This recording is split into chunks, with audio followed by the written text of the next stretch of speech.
trying to help you here. I'm trying to help you. I'm trying to drive it through in your brain that God not only sees you, He hears you. And yes, for many years, the church made this a negative thing to scare us into doing right. God sees everything, and you're going to go to hell if you do what's wrong.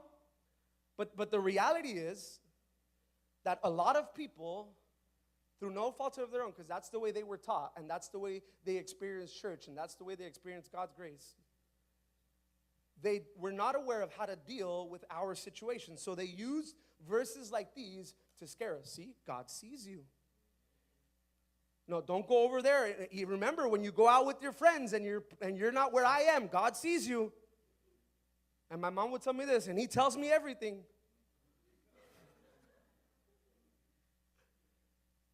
And so we grow up with this fear that the only reason God is seeing us is to condemn us and to send us to hell. And that is the furthest from the truth. When we get to Exodus, God's people were already sinning.